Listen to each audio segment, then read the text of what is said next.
I spent $120,000 on a family vacation to Maui. I paid for the first-class tickets, the oceanfront suites, and even the whole new wardrobe my daughter-in-law insisted she could not travel without.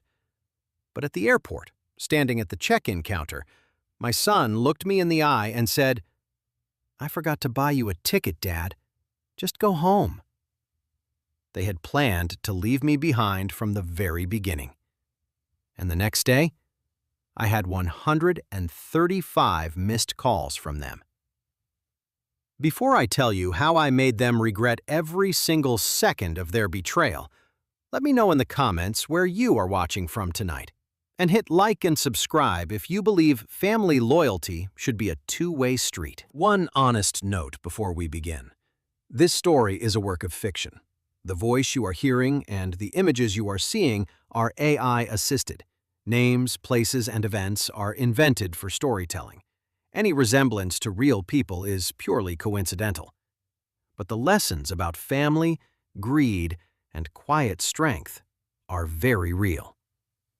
Now, let us begin. My name is Malcolm Hale. I am 70 years old, and for the last decade, I have let my family believe I am nothing more than a tired, retired man who exists to sign checks.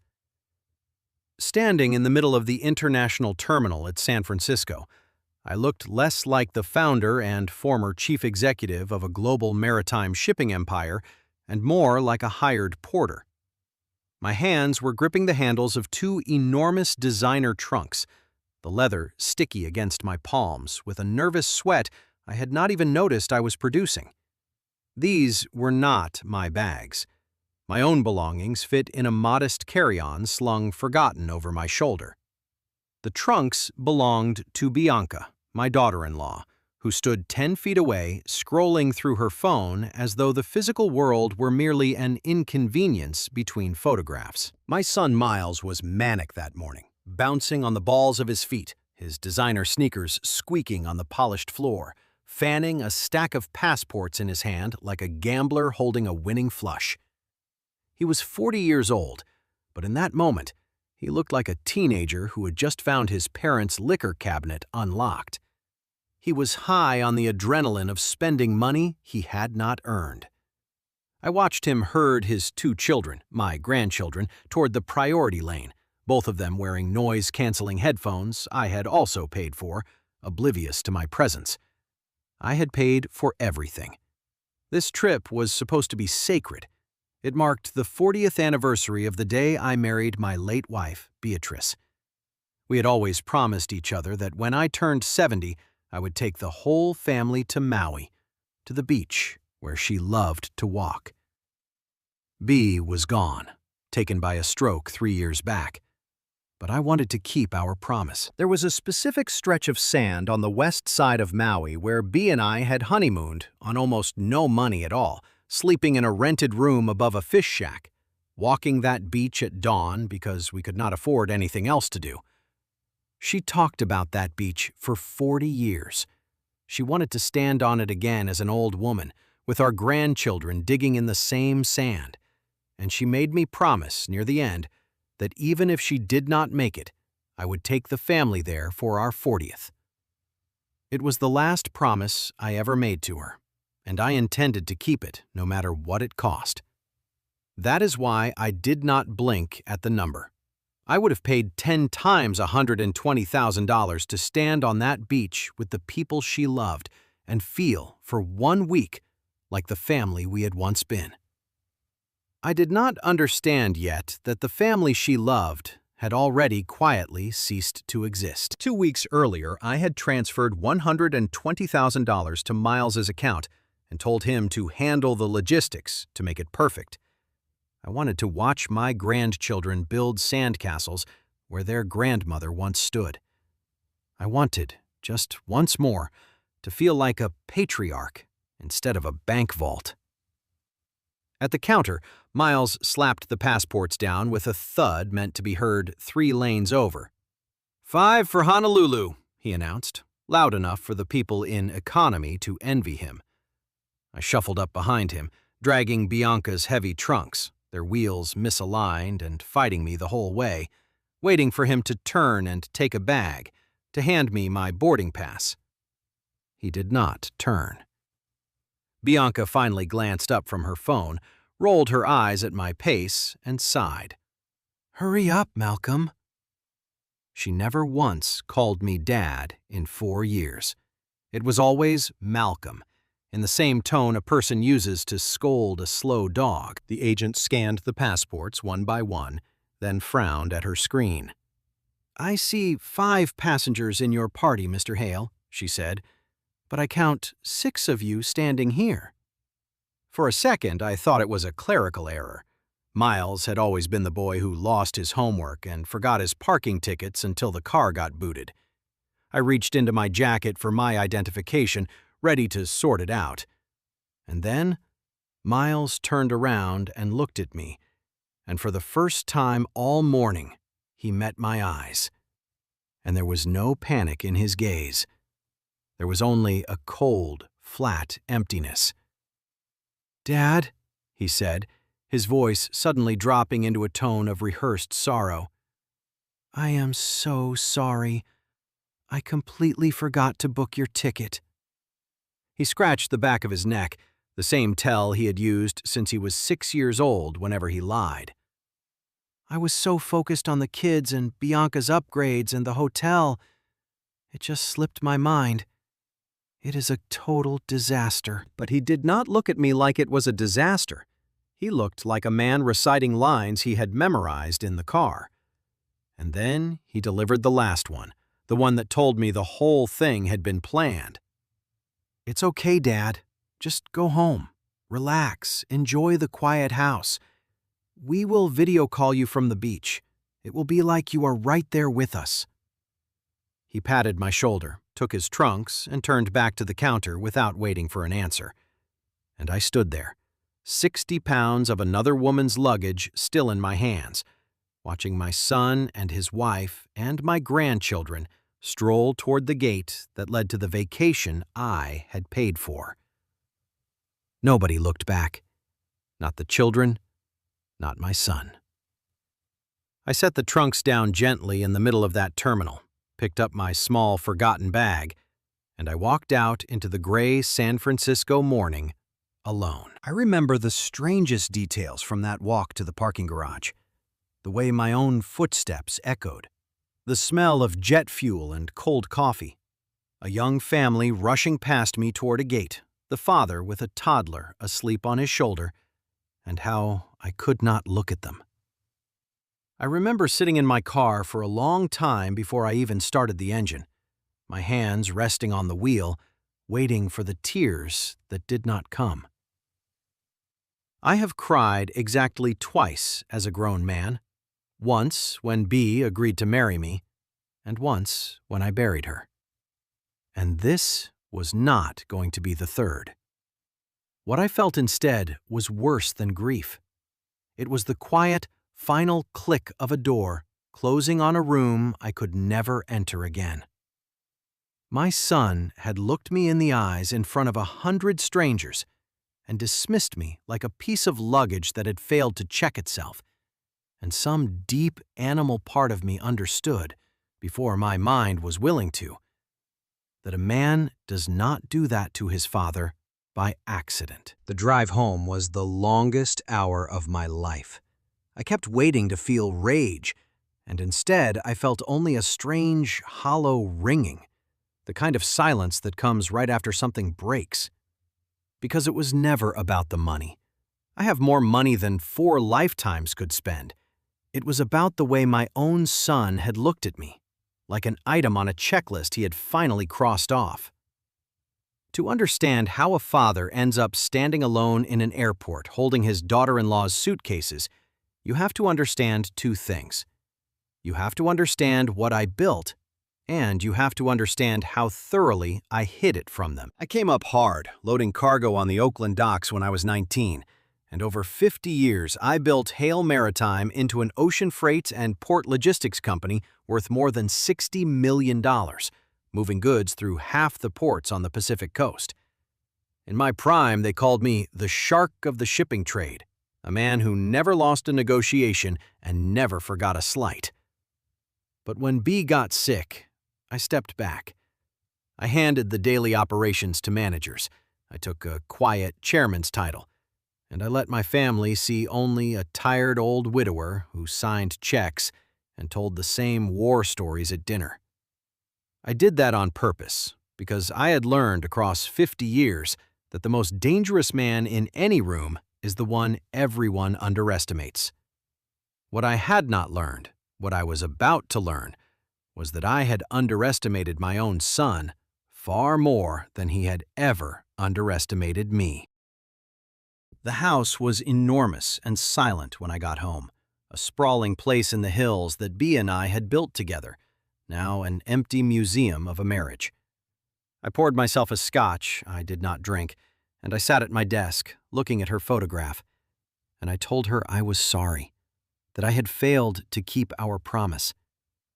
And then, out of habit more than suspicion, I opened the synchronized family cloud account, the one that backed up everyone's phones and email, the one Miles had set up years ago and never once thought to remove me from, because, in his mind, I was too senile to know it existed.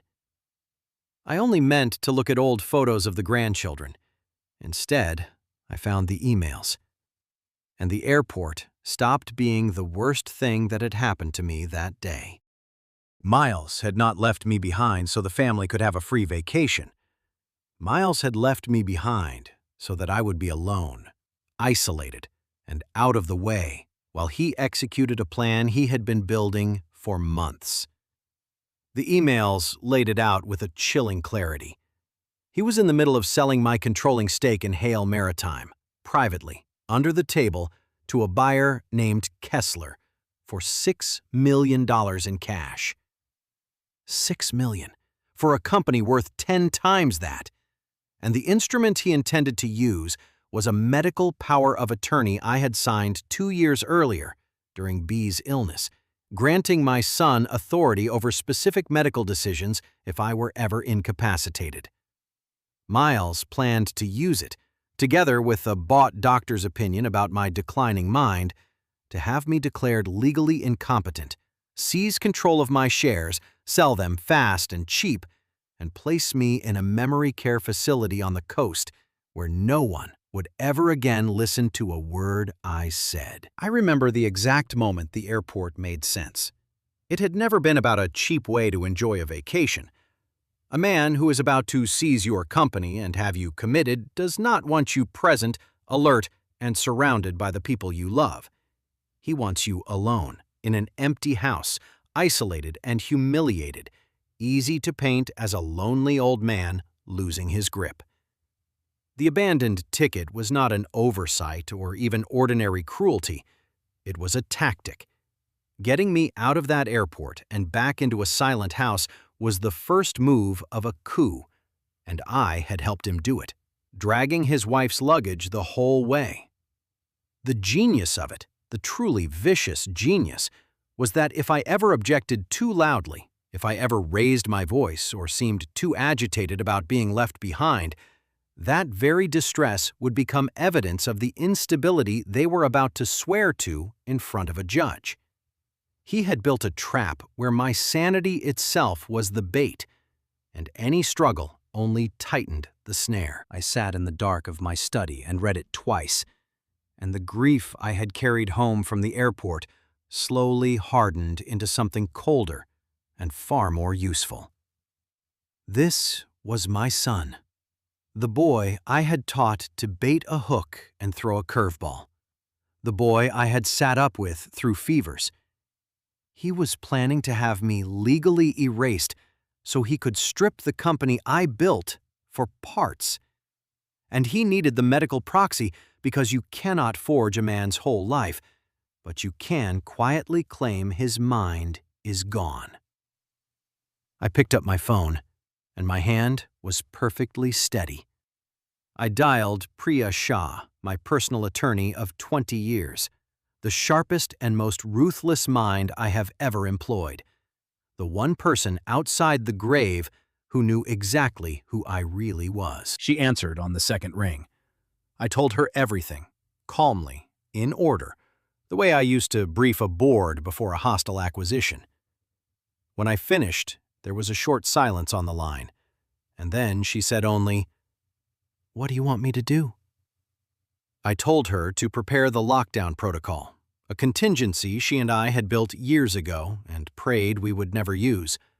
A single digital kill switch that would freeze every asset, every card, every account, and every access privilege tied to my name and my son's the instant I gave the word.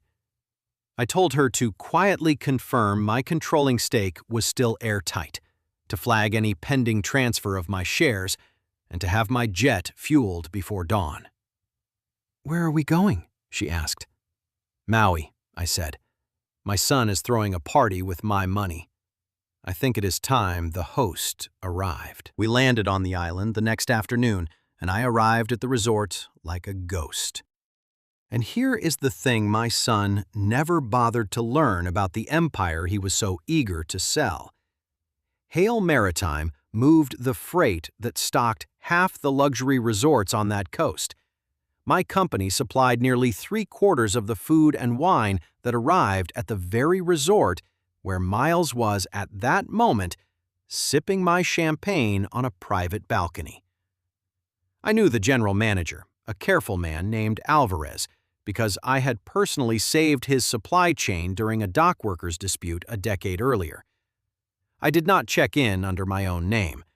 I took a quiet villa across the lawn, 100 yards from the royal suite my son had reserved, and I settled in to watch.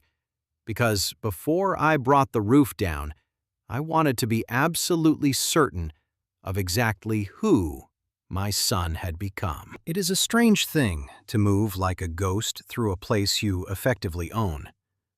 As I walked the resort grounds that first evening, unnoticed in a plain linen shirt, I passed the loading docks at the back of the property and saw my own company's name stenciled on the sides of the refrigerated containers being unloaded. The lobster my son would send back for being improperly plated had crossed the Pacific in my holds. The reserve wine he would open to impress a thief had cleared customs under my contracts. Every luxury he was preparing to enjoy on my stolen money had reached that island because, 50 years ago, a 19-year-old dockhand decided he would never again be poor. My son thought he was a king on that terrace. He had no idea he was a guest in a house whose every timber I had shipped there myself. That is the arrogance of a man who has only ever inherited. He mistakes the roof over his head for something he built. I watched them through the afternoon, and it was a masterclass in ugliness. The moment a video call with me ended, the loving smiles dropped from their faces like masks hitting the floor. I watched Bianca scream at the nanny. I watched Miles send back a room service plate because the garnish was wrong, then berate a young waiter because the ice in his bucket had melted. I watched them hand my grandchildren iPads so the children would stop interrupting their parents' admiration of themselves. And when night fell, and the torches were lit, and the wind shifted, it carried their voices across the lawn straight to my open villa door. And I finally heard, from my son's own drunken lips, the thing I had come all this way to hear. "Kessler will be here at 10 tomorrow," Miles was slurring, leaning on the balcony rail. "It is a done deal, babe. He is bringing the cashier's check. $6 million. Boom. Just like that." Bianca laughed, a hard, grating sound. "6? I thought the old man's company was worth 10 times that." "It is," Miles scoffed. "But liquidating it properly takes audits and shareholder meetings and all that garbage. If I sell the controlling stake privately, under the table, we get the cash now. Who cares if they strip the company for parts? I will be on a yacht in the Mediterranean while 3,000 employees file for unemployment." I gripped the arm of my chair. He was not just selling my company. He was selling the livelihoods of 3,000 families, people who had worked for me for decades, some of whom had mailed him birthday cards when he was a boy. "But what if he finds out?" Bianca asked, and she did not sound worried about right or wrong, only about getting caught. "He won't until it is too late," Miles said. "And even if he does, what is he going to do? I have his medical power of attorney. I will have him declared incompetent and put him in that place on the coast with the high walls, so medicated he won't know what day it is." A cold that had nothing to do with the ocean breeze spread through my chest. And then Bianca said the thing that severed the last thread of blood between my son and me. "I don't know, Miles. He's tough. He lingers. It would be so much easier if nature just took its course." And my son laughed, an ugly, drunken laugh, and said, "You are telling me. Honestly, it would save us the legal fees, and the life insurance pays out double if he dies of natural causes before he turns 71. Just saying. There it was. My own son, calculating the return on my death. In that moment, the fog of 40 years of fatherhood, the haze of unconditional love that had blinded me to what he truly was, finally lifted, and I saw him with perfect clarity. He was not a wayward child who had lost his way. He was a predator, and he had made one fatal mistake. He had forgotten that he learned to hunt from me. I sat with that for a long moment in the dark of my villa, and I waited for my heart to break. And it did not. I think it had already broken, quietly, somewhere over the Pacific, and what was left in its place was clean and cold and clear. I had spent 40 years making excuses for that boy. He is just disorganized. He is just spoiled. He will grow out of it. His mother indulged him. I told myself 1,000 stories to avoid the one true one, which was that I had raised a man with no floor beneath his character. A man who would trade 3,000 families and his own father's life for a yacht and a check. There is a particular grief in finally seeing your child clearly. And it is not the grief of losing him. It is the grief of realizing you lost him long ago and simply refused, year after year, to read the evidence in front of your own eyes. That grief, once you accept it, is strangely freeing. It stops asking you to save someone who cannot be saved. I picked up my phone. The lockdown protocol glowed red on the screen. A single button, a digital kill switch. One press, and every trust, every card, every account, every car and privilege in his life would freeze solid in an instant. I looked across the dark lawn at the silhouette of my son raising a glass to the moon, celebrating a victory he had not yet won. "Enjoy the wine, son," I whispered. "It is the last thing you will ever taste that you did not earn." But I did not press the button that night. Panic in the dark, in private, was too merciful for him. He had humiliated me in a crowded terminal, in front of strangers, and I intended to return the favor with interest. I called Alvarez instead. "Do not cancel their suite," I told him, my voice calm and terribly polite. "Let them sleep in. Let them order breakfast in bed. But tomorrow night, my son is hosting a dinner for an investor at your flagship restaurant. Let him order the most expensive things on the menu. Let him open your oldest wines. And when the bill comes, decline his card. And if he tries another, decline them all, every single one." There was a pause, and then Alvarez, who understood theater, said, "Understood, Mr. Hale." "And, Alvarez," I added, "make sure the restaurant is full." The next evening, I walked into that flagship restaurant myself, in a suit worth more than my son's car, and I was not the tired old man he had left at an airport. I was the shark, awake again after 10 years of sleep. Miles was at the best oceanfront table, laughing with Kessler, the buyer, the two of them toasting a deal that Priya had that very afternoon rendered legally impossible by confirming and locking my controlling stake beyond anyone's reach. Miles did not see me at first. I watched him order the tasting menu for the table, the wine pairings, the reserve bottles, performing wealth for a man he was trying to rob me to pay. And then the bill came on its silver tray, and I watched my son hand over his platinum card with a flourish, and I watched the waiter return and murmur quietly that the card had been declined. Miles laughed it off and handed over another. Declined. And another. Declined. I saw the first crack of real fear break across his face as the whole restaurant began quietly to notice. There is a particular sound a crowded, expensive room makes when it turns against someone. It is not loud. It is the sound of conversations dropping to whispers, of forks going still, of 100 well-dressed people pretending not to watch while they watch nothing else. Miles knew that sound. He had spent his whole life performing for that kind of room, and now the room was watching him fail in it.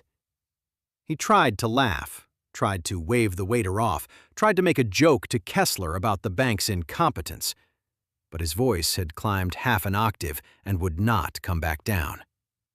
Sweat shone on his forehead in the warm restaurant light, and I stood at the edge of it, in the shadows by the wine display, and I let it stretch, because he had let me stand humiliated in a terminal for a full minute before he told me to go home.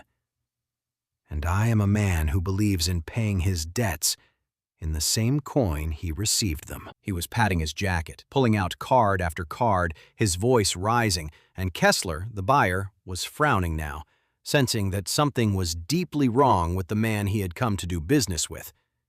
And that was when I stood up from my table across the room, and I walked over, slowly. And my son looked up and saw me, and every drop of color drained from his face. "Hello, Miles," I said. "It seems your cards are having trouble. Let me introduce myself to your friend. I am Malcolm Hale. I am the actual owner of the company your associate here believed he was buying tomorrow.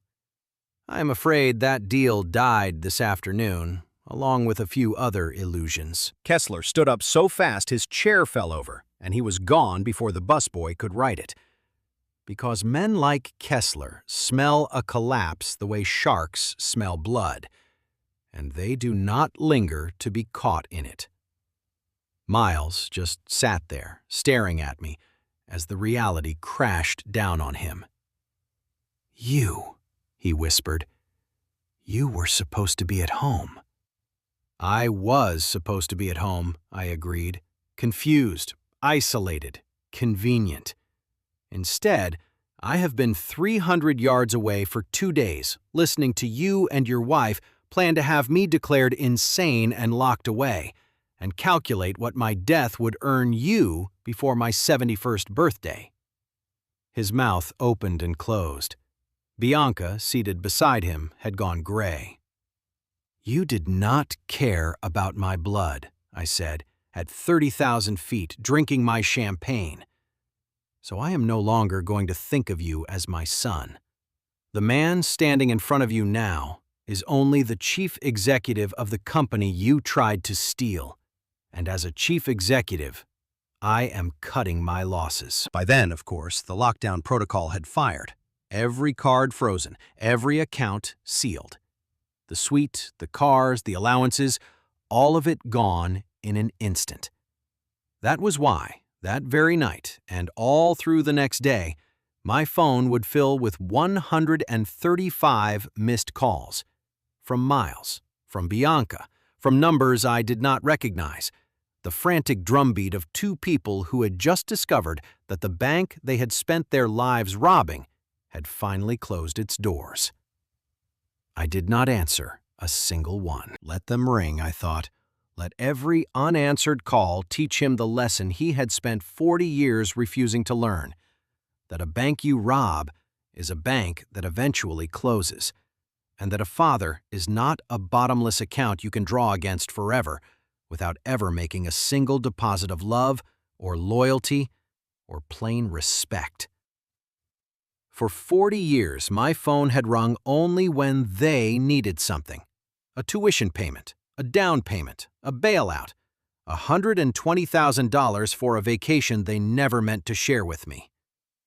Now it rang 135 times in one day, and for the first time in my life, I understood with total clarity that not one of those calls had ever really been for me. They were for my wallet. They had always only been for my wallet. And the wallet, at long last, had learned to say no. Instead, back in my villa, with Priya at my side, I laid 2 documents on the table in front of my son, who had followed me back, weeping, begging, a grown man reduced to a child. The first was thick. It was a full account of his forgery, his fraud, and his conspiracy, ready to be handed to the district attorney the moment I chose. That document meant prison. The second was a single sheet, and it meant only poverty and honest labor. "I am not going to send my son to prison," I told him, and I saw a flicker of desperate hope. "But you are not staying in the life you stole either." The single sheet cut him off from every trust, every account, every dollar of the fortune he had never earned, cleanly and permanently. Beside it, Priya placed a plane ticket and an address. "I have an old friend who runs a barge and salvage crew out of a working port," I said. "It is hard, filthy, dangerous work, and it pays by the hour, and he is expecting you Monday morning." Miles stared at me, uncomprehending.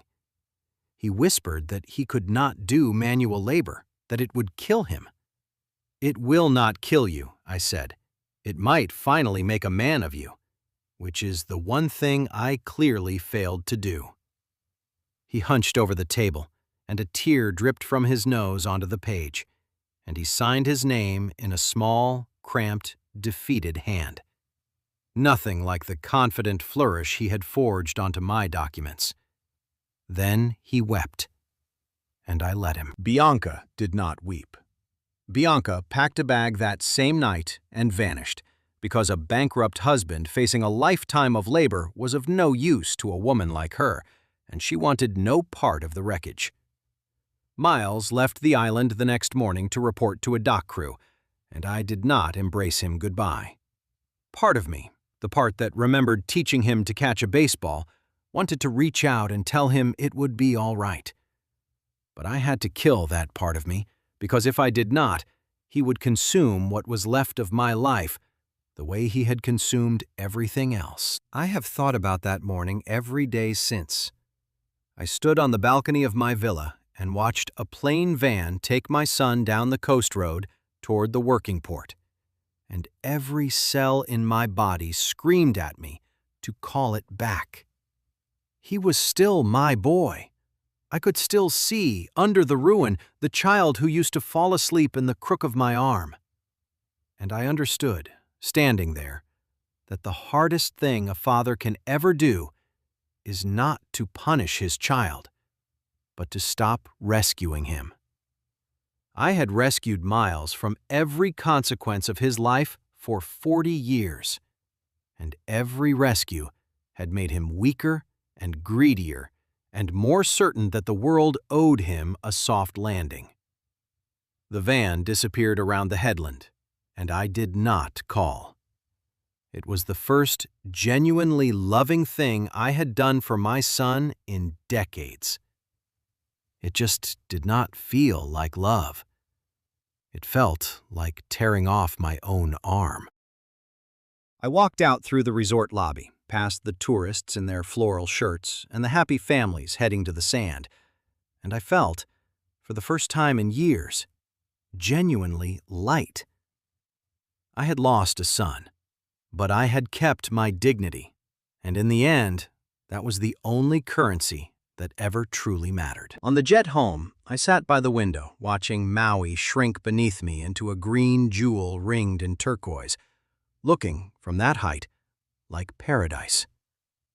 But I knew that down there in the heat, My son was being handed a shovel and a pair of work gloves, learning 40 years too late that the earth does not give up its fruit to those who only know how to take. I expected to feel the crushing guilt that society tells parents they should feel when they finally hold a child accountable. Instead, I felt only that hollow lightness, the sensation of a wound at last being stitched shut. Priya sat across from me, and she asked if I was all right. "I am better than all right," I said. "I am awake." I thought about Beatrice and how she used to slip extra money into Miles's pockets when she thought I wasn't looking. She loved him so much she crippled him, and I had been so busy building an empire that I forgot to build a man. That failure was mine as much as his. I do not blame Bea. She loved with her whole heart, and she could not bear to see the boy want for anything. And that is not a sin. It is only a kind of blindness, the same blindness I had my own version of.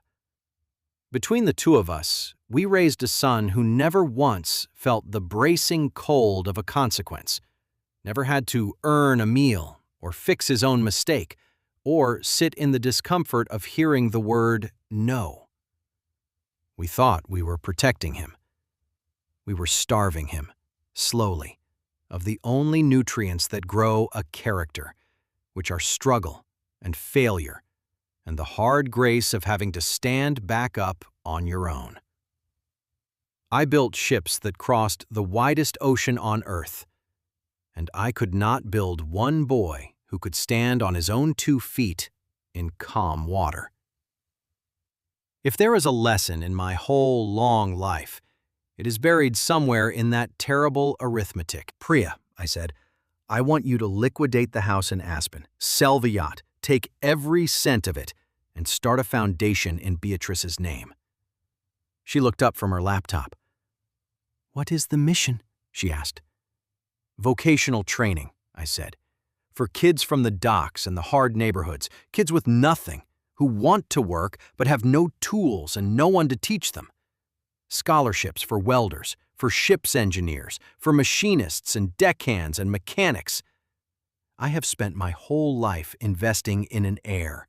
From now on, I invest in builders." She smiled, a real smile, and said she would have the papers drawn up before we landed.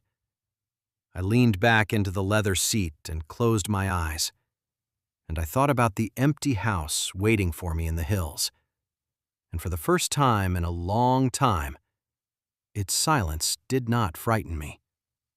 It felt like a clean slate. This is a work of fiction, and the voice you have been listening to is not a living man. But the lesson beneath it is as real as steel and salt water. For 40 years, I believed that love meant giving without condition. And I was wrong. Love without boundaries does not build gratitude. It breeds entitlement, the way still water breeds rot. Being a provider does not mean being a doormat, and shared blood does not obligate you to carry people who have decided to break your back. If you are ever forced to choose between your own dignity and a relationship that is draining the life out of you, choose your dignity every single time, and do not apologize for it. They wanted my inheritance. In the end, the only thing they inherited was the ruin they earned with their own hands. My name is Malcolm Hale, and the empire they tried to sell out from under me, I kept, and I gave it, at last, to the ones who would build.